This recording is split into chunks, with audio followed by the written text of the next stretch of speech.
Joining us now is my guy. He sat in this chair with us already, and he has been a guest here on the live stream. And now he's going to help us out. It's my guy, Ty Butler from ESPN Radio. Ty, what's up, man? Yo, what's good, man? What's good? Listen, the Knicks. I can't hear Ty. I don't know if it's because the computer is muted. Hang tight 1 second, Ty. We're gonna fix that. I don't hear you right now, in my ear. Ty, talk again now. Yo, what's up, you guys? There we go. There Yep, we go. I got you. I got you. Yes, 20 go ahead. 20-point deficits are nothing to your New York Knicks. Third time they've come back in the playoffs to win a game down 20, twice against the Celtics, now tonight against Indiana, all on the road. So it's something about playing road games that rejuvenates this team, man. So excellent win.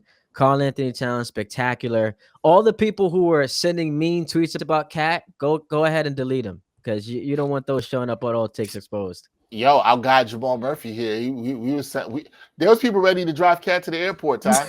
They're ready to drive Cat to the airport. You know what I'm saying? Because we got to keep it a buck. He stunk and would disappear for the first 3 quarters, and then he came alive in the fourth quarter. What do you make of his performance and what you saw from him? And do you think this is a big moment for him in his career because of what he did with the stakes and what the Knicks were facing in this game, possibly going down 3-0?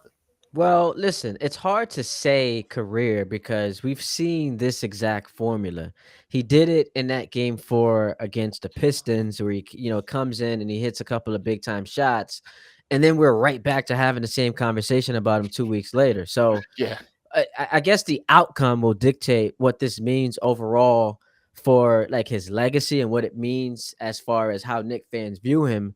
But what it did promise is that we see a game 4 that matters because had the Knicks gone down tonight, there was a 0% chance they were going to be the first team in NBA history to come back from 3-0 down, facing a 20-0 deficit. At that point, we're all just in unison saying the Pacers are just better. So, Cat showed out tonight. I thought it was very interesting. Jalen Brunson rode the bench for that comeback. So a little discourse going to be had in sports talk media tomorrow, but phenomenal game for Karl Anthony Towns.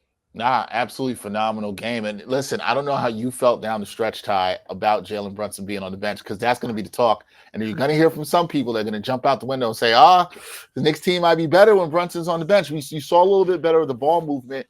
Did you think Tibbs took too long to bring him back in? Because we all here were a little shocked at that, how long it took him to come back in. I was shocked because it's Jalen Brunson. Like, he's one of the, 10 to 12 best players in the league. And like list the guys who in basketball who would have that happen, like Luka, Ant-Man, SGA. Like none of those superstars are riding the bench late in a must-win playoff game. So it shocked me. But the reaction to it is always going to be, if it works, you praise the coach. If it doesn't work, you criticize him for it. And it worked tonight. And because Jalen is so spectacular, like here's where you give him credit. He didn't sulk. He wasn't moping around. He comes in, hits a couple of big shots, cans a couple of huge free throws, and essentially ends up icing the game for the Knicks, despite the fact that he was riding the bench for so long.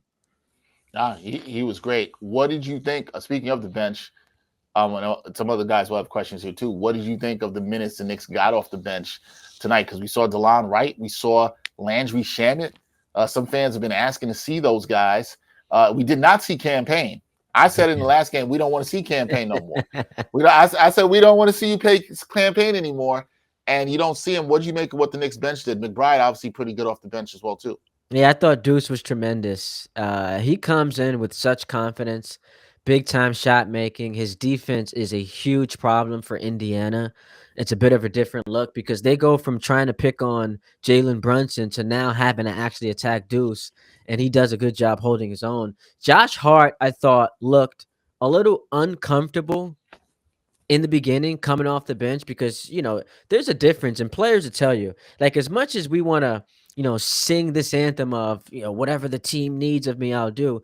Coming off, being a starter for as long as he's been to now coming off the bench, that's a completely different situation to be thrust into.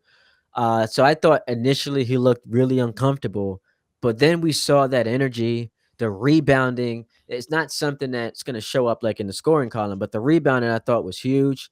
Hit some big free throws late. He was 6 of 6 from the free throw line, Mm-hmm. and Josh Hart, him being that energizer bunny, still ends up playing 34 minutes was critical. Like this was a perfect storm for the Knicks.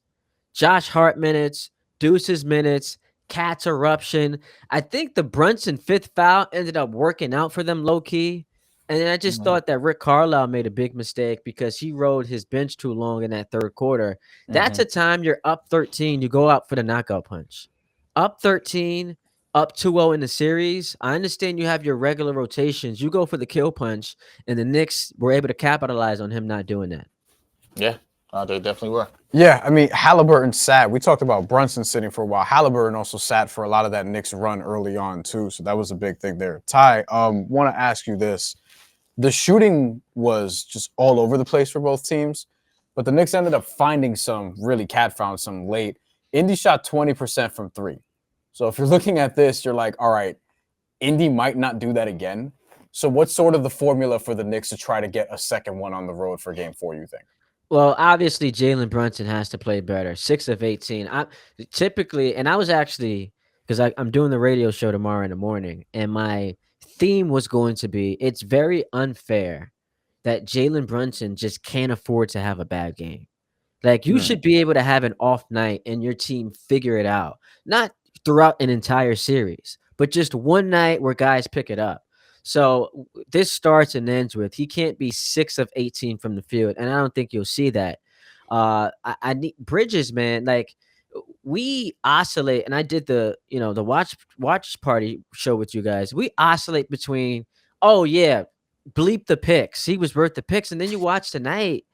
And it's like, man, like, can you be better than what you are for what we gave up for you? So I just think that Tibbs might have found something with this bench unit because it starts with like injecting confidence in them, being able to see them on the floor. Landry Shamet hits that shot. Deuce has been oozing with confidence all throughout the playoffs. So if you can just get some production from that bench, Brunson's not going to be 6 of 18 again. And whatever you found defensively to turn up the pressure on Indiana, you got to find a way to capitalize on that. Look, for the Knicks, my like takeaway from game 2 was it's hard to win 4 playoff rounds when you have 2 bad defensive players and teams can just pick on them all game long. Mm-hmm. And they were the Celtics tried it with their guys picking on Cat and Brunson, but they just like the Pacers tonight couldn't hit open threes.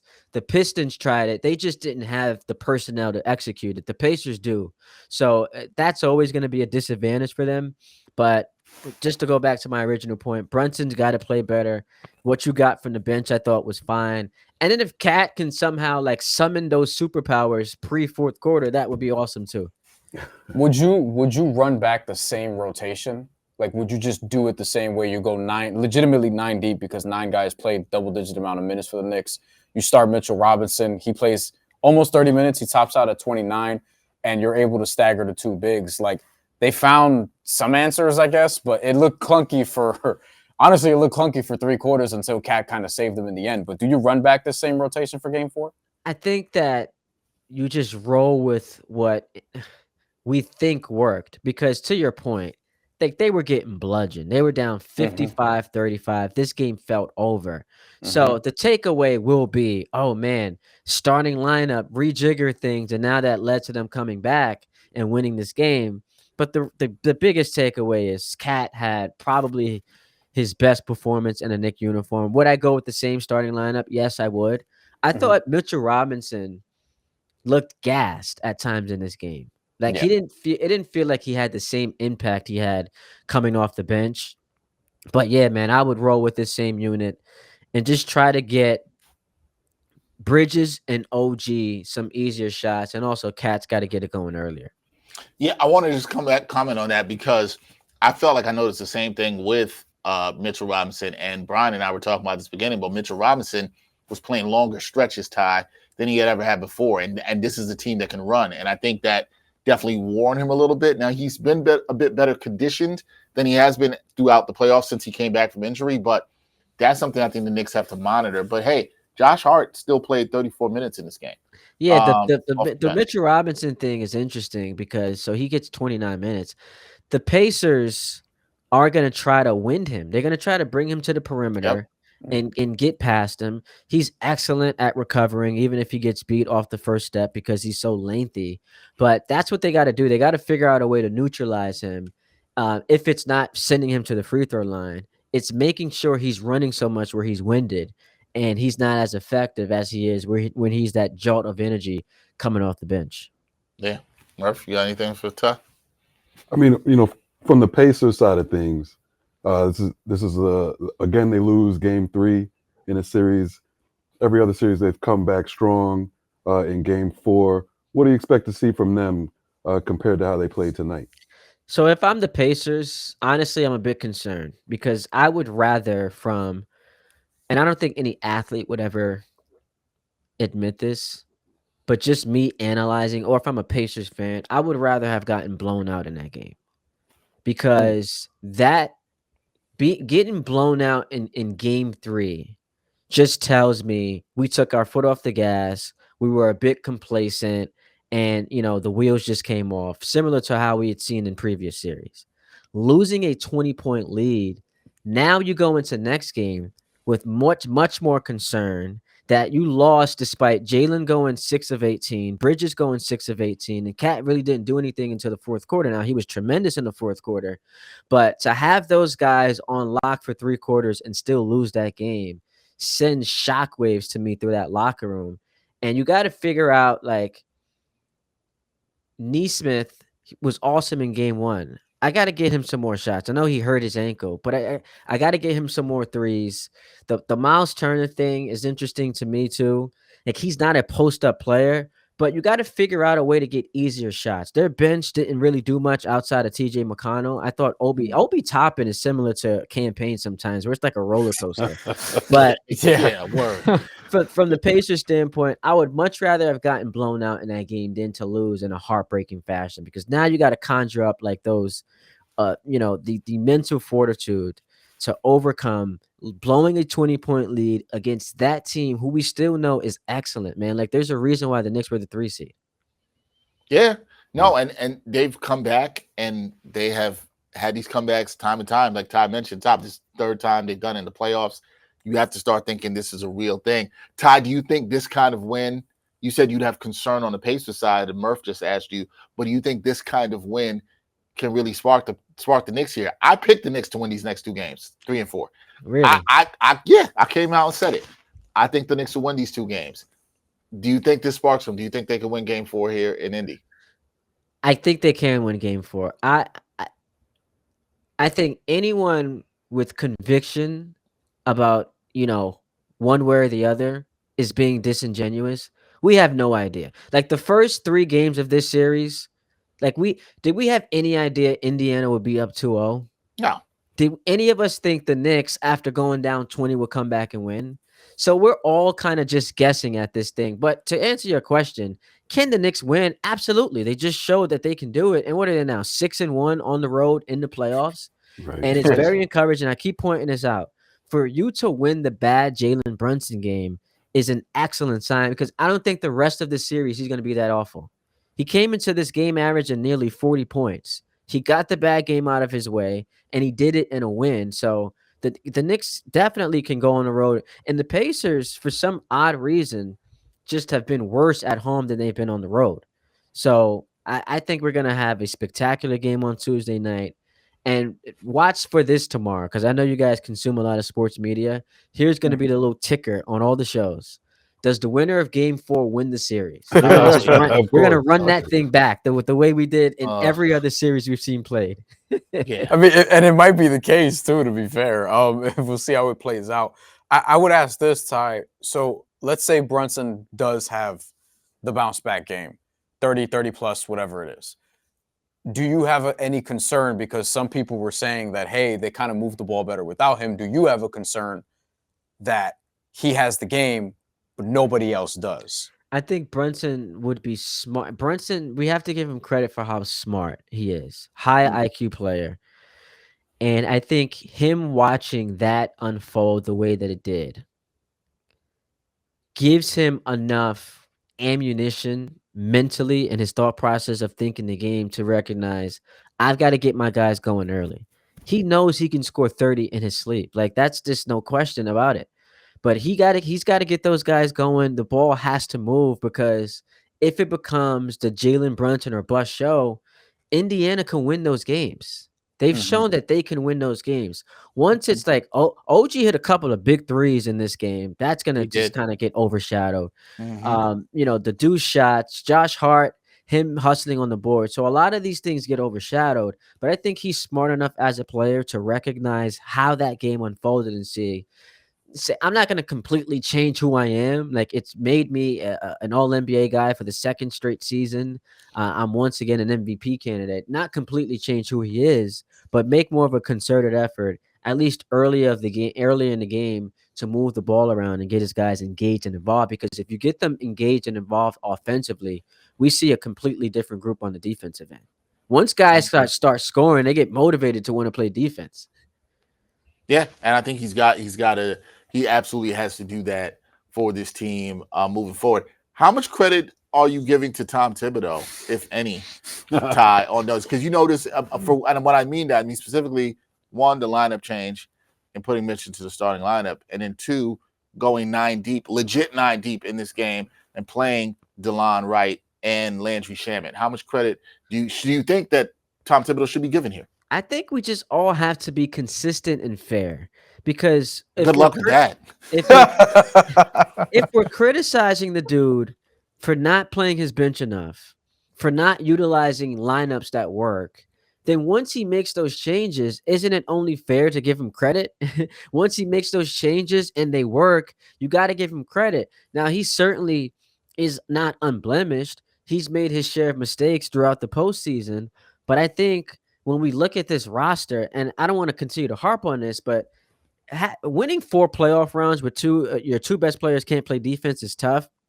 He's got to overcome that. He's got to overcome the fact that Mitchell Robinson, who we all love, has so far through 15 games missed 32 free throws. He's got to overcome the thin bench. So there's a lot on his plate, and I'm not feeling sorry for him. But all I'm saying is when he pushes the right buttons and they work, let's give him credit just the same way we would criticize him if those buttons were pushed and the Knicks lost games, similar to how they did the first 2 against this Pacers team.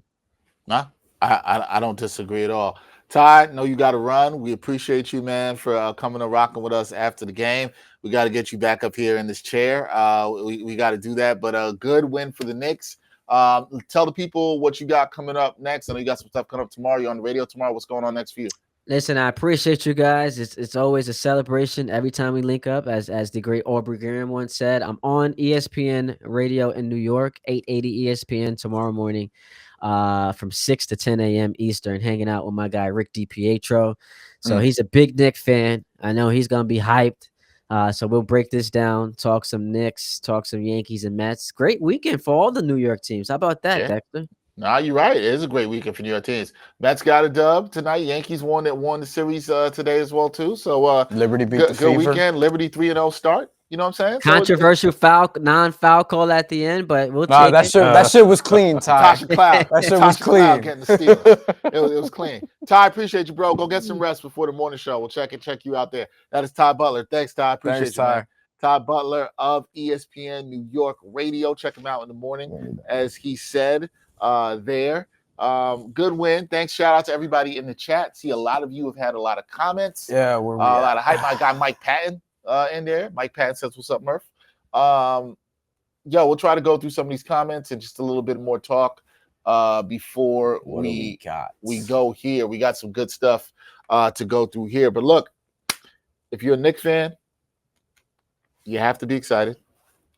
You got to be happy about what you saw here. Right. We were here in the middle of this game talking about the future, as if there wasn't even going to be a game for I think a lot of people were. Yeah, we're not alone in that. Yeah. And there's no shame in that. I think there's people it looked probably like the deleting future was tweets. coming fast. Yeah. I'm not deleting no tweets. The future was coming fast. You know what I'm saying? The call we criticized Karl Towns. Yeah. As he deserved to be. Rightfully so. Yeah. I have to also give the man credit for stepping up. Rightfully I thought Ty made a great point. I think OG Anunoby, who had a really good game, was an unsung hero in this game. He had big shots, 3 blocks. I he had 2 blocks in the first half, one late in the second half on Neesmith. Yeah. He was really good. And you have to give credit where credit is due, excuse me. The Knicks gave themselves a chance. They had to win this game. Had to. They do win this game.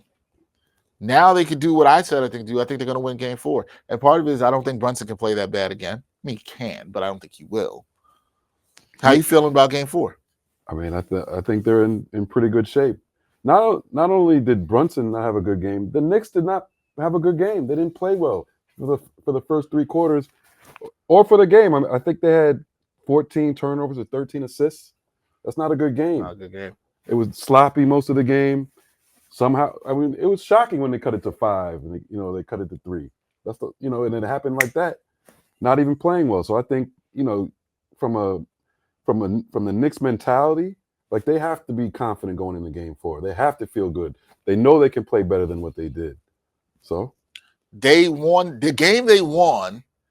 Their stretches in games 1 and 2 where they played much better. They played much better for the majority of game 1 than they did for the majority of this game. Yeah, they played better the entire first 3 quarters than they did the entire first 3 quarters of this game. Right. Yeah. They lost that game and won this one. So, I mean, if you want to say they got one back, I mean, I guess you can say that. I don't want to overstate also, like, I don't think Indy's going to shoot 5 for 25 from 3 again.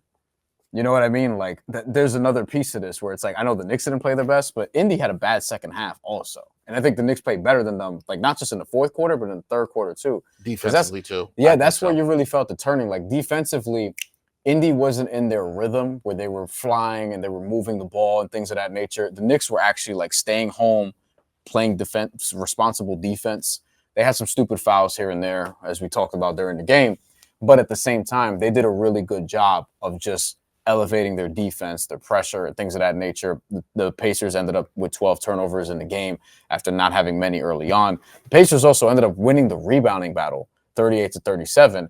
And generally, I would be like, that's a bad sign for the Knicks, except the Pacers shot 20% from 3. At one point, I believe the Pacers were +8 or +9 on the glass. Yeah. So the fact the Knicks even got it to it's the fourth quarter. Pick 'em, it's a fourth quarter. Carl Anthony Towns saved their season. He did. Like, it wasn't. Who thought anybody would say those words? But he's had these moments in the playoffs. Like, I thought I was done, talking trash about Towns after the Detroit series. You're never going to be big. done with So I thought I was done there. I was like, I got to give it to him. Then, of course, he has a couple bad games. Even against the Celtics, he had a couple shaky games, but for the most part, he came through. And then, of course, the first 2 games against Indiana. Yeah. Nothing really. And then the first 3 quarters of this game. But he comes through. I think I got to be done. Like, please, call me out. If you hear me talking trash about Towns. No, not yet. You got to give it. You got to give it the. Let's see how he plays game 4. But I'm just saying, like he saved their season in game 3, though. But if in game 4 he goes 15-8 and he shoots like 5 of 16 and he fouls out, right back. You're gonna be right. You're texting me. You're gonna be like, Dex. Nah, I knew. I mean, so here's the thing that's interesting to think about. Tibbs. Maybe he's vindicated now in terms of like, all right, fine, opened up the rotation, switched some things up. We didn't see campaign, which we both pretty much predicted last game. We were like, hey, DeLon Wright should play. We think he'll play. DeLon Wright played. As did Landry Shamet. That one I wasn't sure we'd see. Right. A little surprised we haven't seen Precious Achiuwa at all in this series, but okay, Landry Shamet gave him decent minutes. And DeLon Wright I thought fought as well. I feel like Rick Carlisle is going to make more adjustments. I don't necessarily think he's going to tinker with the starting lineup. With a 2-1 lead at home, I don't think you do that. But he did lean on his bench a little bit more, to Ty's point, in that run where Tyrese Halliburton was sitting, and I don't remember if it was 16-4, the run that the Knicks were on. So I think there are going to be some tweaks there that the Knicks have to be ready for in game 4, because Rick Carlisle, we see it. Like, he's calling timeouts as soon as he sees like 4 straight points, something he doesn't like, boom, timeout. He doesn't wait. So I think he's going to be very proactive and have Indy coming out the way that they came out, where they smack Cleveland around in game 4, where they smack Milwaukee around in game 4. And that's what the Knicks have to be ready for. So they need to come out the gate hitting shots. Their offense, like, they can't just lollygag around. We thought that they started off pretty well, and then Indy closed the first quarter strong. And that's when it started to look like, oh, this might be over before the Knicks fought back. So Game 4 is not going to be I don't think it's going to be just like this. I think it's going to be different. I think another thing to watch is the Neesmith injury. He turned his ankle. It was a bad turn. He wasn't productive when he came back in the game. He looked to be moving all right, but he wasn't productive. We know how big he's been in this series in particular. Only 8 shots tonight. Right. How is he gonna look? After what's it gonna look like tomorrow? Is it gonna swell up? Is it gonna be worse? I think that's a factor to look at because he's a big part of their team. So that's something that could work in the Knicks' favor also. Yeah, I think it's something to look at. But listen, I think you look at the Knicks here. The bench is huge. The Pacers got 27 points off the bench. The Knicks got 20. They're staying within striking distance, and this is probably one of the better Knicks bench performances of the playoffs. Let's talk about that quickly. The bench, because we talked about it. We joked about it a little during the game. Mm-hmm.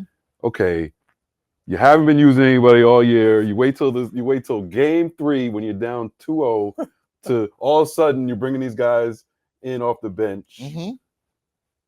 Like what is it? An indictment on? Is it an indictment on what you weren't doing?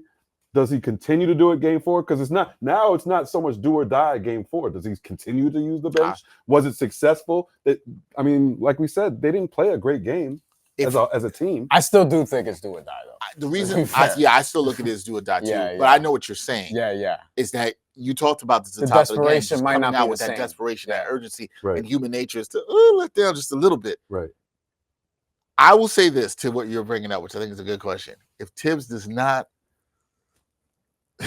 make these same adjustments and go deep, he's going to get strongly questioned as to why. Now, some people might argue the only reason we saw Landry Shamet in this is because of how quick McBride picked up 3 fouls. Foul in this trouble. game. That's right. Now, maybe that might be true. I don't remember who this was, and it was on one of my God game shows this year, but they made a good point. And he said, Tibbs is a creature of habit, and sometimes the best thing for him is that he is forced into doing these things to change. I don't remember who my guest was that said it, but it was a great point, and I feel like this could be part of it. But now, here's what I'm wondering: if you were forced to change today, but you saw some positive results, DeLon Wright's still a +2, Landry Shamet was a +12. That is better than anything mostly you've seen of campaign outside of game 1 where campaign was a +6, right? And game 1 against Detroit where campaign was a plus whatever he was. These guys give you plus minutes, and I think the side is it's not offense. Both guys only had 2 and 3 points for Wright and Sham respectively. Their defense was good and infectious, and there's a value on that. When he looks at the tape, I hope he sees the value. So if he goes back, I think there's something to the fact that the Knicks put 9 deep. I believe that. If he goes back to not playing 9 deep, the fans gonna come for him. Yeah. I know the fans in the chat are already going to come for him. John is ready. I know fans are going to come for him on this. And I think it would be indictment. You can't go away from this. You got to stick with this lineup. You have to steal minutes. They stole minutes when Brunson couldn't play tonight and he had a bad game. And foul trouble. So do they get those same minutes if he's not in foul trouble? That's the question. Yeah. And if but they don't have to get the same minutes because Right. what if Brunson has a better game? It's Right. just about using them to steal minutes. Okay, Right. but if Brunson has a better game and he's out there more, does that work in Indy's favor because they're going deeper into their bench? This is sort of the chess match that we're going to see play out in game 4. To that point, There's what ifs on both sides, all up and down. What's scary is does Tibbs Brunson's having a good game? Tibbs is like, you gotta stick with my guy. Right. Stick with my guy. That's the scary part of it. Or does he say, hey, you know what? I saw DeLon Wright and come in and I trust him. Let me steal 3 minutes here. If DeLon Wright plays 5 minutes in this game, I'm not going to be mad that he played 5 minutes. Yeah. If there are 5 minutes that help other guys not be as exhausted, Right. I'm cool with that. I think you have to read and react to the game, but know I have these guys here to use them, or just go and saying, I'm going to use these guys. Yeah. I'm going to play Shamet. I'm going to play DeLon Wright, but I'm going to look at the spots and not think there has to be a script. Right. That's the thing I like about Carlisle. There's no script for him. Right. And I think we That's know true. Very true. the DeLon Wright thing. He has supplanted campaign. Right. We're not gonna. I think we know we'll see Wright tomorrow in that backup point guard role rather than campaign. I agree. And you can. And If he goes back to campaign, that would be crazy. And also, you can justify it as a coach. Like if you don't want to, he'll be like, "Oh, I need offense." Or it's a matchup thing. Campaign under 2.5 points. You don't have to points. say, this guy, he played himself out of the role or anything. You could just justify, say it's a matchup thing. Against the Pacers, right fits better. Let's get to some comments. Yeah, real quick. Barbershop Sports Talk podcast. My bad. Says if he goes back to 6 or 7 guys, then he should be fired on the spot. If he goes back to 6 or 7, I don't think they win that game. I think they proved it here. This is the deepest their rotation's been all series. And honestly, they looked like they were going to lose until Karl Anthony Towns went crazy. So they were able to keep pace, though, and you got good minutes from your bench. I agree. Raphael Glass says, as a Knick hater, I'm disappointed the Pacers let off the gas, but I'm good with Cat having that fourth. Who do you root for, Raphael? That's what I'm curious to know. He roots for Knicks' demise. Or do you root for Minnesota? Like you're good on Cat having that fourth? Are you from New Jersey? A former Timberwolves fan? You know, you're from Jersey or something along those lines? I'd like to know that. Mike Patton had a couple of things in here. It ain't over yet. Shout out to Mike. Payne can easily pop back up. You're gonna have all of Memphis after you talking about Payne, man. I like him in Yo, college. Payne is my guy, fellow Steelers fan. Murray State. He continues, as a Bulls fan, I surely know Tibbs has to be forced into things. He could very well go back to playing 6.5 men next game. You think someone talked to Tibbs, like in the organization, to get him to do this? You think he gives a shit if they talk to him? Like, I mean, creature of habit. Also, do I think somebody talked to Tibbs? like upper level? Yeah, I do. You know how we say real recognize real, well, stubborn recognize stubborn. And as a stubborn man, I know that Tibbs is probably going to be like, yeah, I know this worked this time, but next time I might just go back to what I'm. I think there had. He better not. By the way. think there had to be some talking at least about the starting lineup change. I do think some of the Shamet stuff, like I said, I think DeLon Wright was going to play no matter what today. I agree, and I agree with Murphy. And Shamet might not have. Shamet might not have, if not for the fouls. But maybe it's just at least you could trust Shamet. Did Shamet? I mean, the numbers, plus minuses and everything, but just the eye test tells you, did Shamet mess it up bad? No, he didn't. He's been in these situations before. Their highest plus minus. He's played in playoff games before. We with the Clippers when they made their runs. So did he play well? I didn't say that, but he's been in these environments. Deuce had 15 minutes. Shamet had 11, and it's entirely possible that Deuce just has all 26 if he doesn't get in the foul trouble. I mean, would I like more Deuce minutes instead theoretically instead of Landry Shamet minutes? Of course. Yeah. But I still feel like this shows you can steal minutes and keep some guys fresher, because I do think game 4 will still be a good game. I do think the Knicks have to come out with the requisite energy for this game. And I do think they have to be focused from the jump. I think you'll get a better Jalen Brunson game. I think you will get guys that play. You need a better Mikal Bridges game. You need Cat to be good throughout. You need Cat to look like he did in game 1. I hope this wakes him up. There's been some times when we've seen Cat get woken up. I hope it wakes him up. And good for that man. I feel good for him because we were killing him. Some of y'all were ready to get him to the airport. Y'all talking about trading him for Giannis. Which I think people still would do, but I get it. I understand that. But you got to revel as a Knicks fan. Let me ask you. They got this. Yeah. I'm going to ask both of y'all this. How do you think Indy comes out next game? They're going to be better. They'll be better. But I think the Knicks, I think it'll be a better game all around. Maybe. These teams cannot play a regular basketball game to save their lives. Maybe not. Like, maybe game 2 was a little like, okay, one team just outplayed the other, but these games have not been normal. Remember, game 1, the Knicks outplayed them until the end. Yeah, it was like the Celtics and the Knicks in the first couple of games. Yeah, I think Indy comes out better. I really think that's sort of the key. It's like if the Knicks get off to a slow start, Indy made a mistake in just leaving their bench out there for too long. Like Carlisle was like, all right, I trusted them too much, and I feel like this time, not that he's going to have a shorter rotation because it's not going to be that, but we talk about saving minutes. If you look at the Pacers' distribution of minutes, you got 4 guys on the bench at 14 plus. So Obi's at 14. Tony Bradley gets 15 minutes. I didn't think that was going to happen at any point in the series before we got into it. And in game 2, he also did. TJ McConnell, 15. Ben Shepherd, 17. And I feel like if he had a redo, he'd probably be like 11, 12, 14 for like those minutes instead. The 8 to Ben Mathurin, weren't productive. He did a couple stupid things and got yanked right out. So I'm just expecting like adjustments, because I think Rick Carlisle, you could argue, one is a top 2-3 coach in the league right now. Playoffs. Yeah, and in terms of adjustments, like on the fly adjustments, he might be the best. Yeah. So you got to expect some adjustments from there. We'll see with game 4. We'll be back game 4. Our guest will be Jeff Johnson, sitting in this seat for us to watch Game Oh, 4. You know, I'm from he's- Knicks Film School. He's gonna be High energy. He's gonna be full of he's high gonna be on energy. tilt. And Bleacher Report. Murph, we appreciate you. You're 1-0 Appreciate in the seat. Not everybody can say they were 1-0 in I the hear seat. that. You That's can true. say that. It might have been a stressful 1-0, Oh. but you were 1-0. Yeah, we didn't think it would be. Yeah, It was looking like you was gonna be 0-1. Yeah. You know what I'm saying? A big O. A big 0-1. It looked like that. Like I said, we'll be back with you on Tuesday night And Thursday. and Thursday. You now know we'll be here for Game 5, 8:00 p.m. Tuesday night. Myself, Bryan Fonseca, Jeff Johnson will be here. Everybody, enjoy your Memorial Day. Relax. It will not be that stressful. You don't have to worry about the Knicks being down 3-0. They are now 2-1. They got a chance to tie it up on Tuesday. Get a good burger from somewhere. Get one off the grill if you Or some can. wings, whatever you Or want. some to eat. wings. You got ribs, whatever you want. Enjoy the Memorial Day. We'll be back on Tuesday, 8 p.m. Thank you for watching the New York Got Game live Knicks Watch Party. Everybody have a great holiday and peace.